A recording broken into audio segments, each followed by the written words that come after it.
ایک لفظ ہے معاد، دوسرا لفظ ہے بعث بعد الموت، مرنے کے بعد پھر زندہ ہو کر اٹھنا،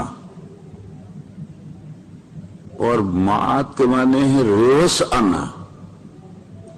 ریوس کون آتا ہے؟ روحیں آتی ہیں۔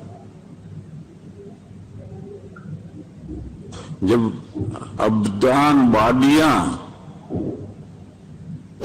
زمین میں سے اگ آئیں گی تو اسرافیل علیہ السلام سور پھونکیں گے۔ سور پھونکنے کا مطلب ہم تو یہ سمجھتے ہیں کہ جیسے پھونکنے میں پھونکتے ہیں، عورتیں چولہے پر پھونکنے میں پھونکتی ہیں۔ اب تو گیس کے چولہے آ گئے، اس لیے پھونکنے کی ضرورت نہیں پڑتی۔ پہلے جب لکڑیاں جلتی تھی تو پھونکنا پڑتا تھا اور اتنا دھواں نکلتا تھا کہ آنکھیں خراب ہو جاتی تھی۔ تو سور پھونکنے کا یہ مطلب نہیں ہے۔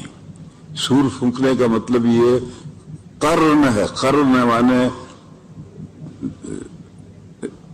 بھینس کا یا دوسری جانور کا سنگ، وہ ایک طرف سے موٹا ہوتا ہے، ایک طرف سے پتلا ہوتا ہے۔ سور بھی اسی طرح کا سور ہے۔ تو اس سور کا جو پتلے والا کنارہ ہے وہ منہ میں لے کر کے اسرافیل علیہ السلام پھونکیں گے۔ تو سور پھونکی، سور کے لیے شرح حدیثوں میں آئی ہے۔ قرن، سنگ، ہورن بھی یہی ہے، اس کا اوپر کہیں ہورن رکھا ہوا ہے تو یہ ہورن کے معنی سنگ۔ اسی طرح سے حدیث شریف میں ہے کہ سور سے مراد ہے قرن، یعنی ہورن سنگ ہے، اور وہ ایک طرف سے موٹا ہوتا ہے، ایک طرف سے پتلا ہوتا ہے، تو پتلی طرف سے منہ میں لے کر کے پھونکتے ہیں۔ تو سور پھونکا جائے گا، یعنی حضرت اسرافیل علیہ السلام اعلان کریں گے، اور اعلان 4 مرتبہ ہوگا۔ آپ حضرات یہی سمجھتے ہیں کہ اعلان 2 مرتبہ ہوگا، حالانکہ اعلان 4 مرتبہ ہوگا۔ اور یہ جو دوسرے 2 مرتبہ ہیں جس کو آپ نہیں جانتے، اس کا تذکرہ کیا ہے ہندوستان کے بڑے حضرت شاہ ولی اللہ صاحب علیہ الرحمہ۔ ان کے 2 صاحبزادوں نے قرآن کریم کا سب سے پہلے اردو میں ترجمہ کیا ہے۔ اس سے پہلے قرآن کا ترجمہ نہیں ہوتا تھا۔ فارسی ترجمہ سب سے پہلے حضرت شاہ ولی اللہ صاحب علیہ الرحمہ نے فارسی میں ترجمہ کیا ہے، مگر ایک ترجمہ اس سے پہلے کا بھی ہے۔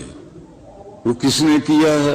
لوگ کہتے ہیں شیخ سعدی نے کیا ہے، لیکن یہ نسبت کوئی صحیح نہیں ہے، اللہ جانے کس نے کیا ہے۔ لیکن ہمارے پاس جو سامنے فارسی میں ترجمہ ہے وہ سب سے پہلے شاہ ولی اللہ صاحب کا کیا ہوا، لیکن اردو میں کسی نے ترجمہ نہیں کیا تھا۔ حضرت شاہ ولی اللہ صاحب کے 2 صاحبزادوں نے اردو میں ترجمہ کیا، یہ سب سے پہلے ترجمے۔ ایک صاحبزادے تھے شاہ رفیع الدین، انہوں نے تحت اللفظ ترجمہ کیا، یعنی ہر لفظ کا ترجمہ اس کے نیچے۔ اور سب سے چھوٹے صاحبزادے تھے شاہ عبد القادر صاحب، انہوں نے محاورے کا لحاظ کر کے ترجمہ کیا ہے، اس میں محاورے میں الفاظ آگے پیچھے کرنے پڑیں گے۔ یہی 2 ترجمے سب سے پہلے ترجمے ہیں۔ تو شاہ عبد القادر صاحب رحمۃ اللہ علیہ نے جو ترجمہ کیا ہے تو فوائد بھی لکھے، اور اس فوائد کا نام ہے موضح القرآن، قرآن کی وضاحت کرنے والے نوٹس۔ اور شاہ رفیع الدین نے جو ترجمہ کیا ہے انہوں نے کوئی حاشیہ نہیں لکھا، لفظ کے نیچے ترجمہ کر دیا ہے۔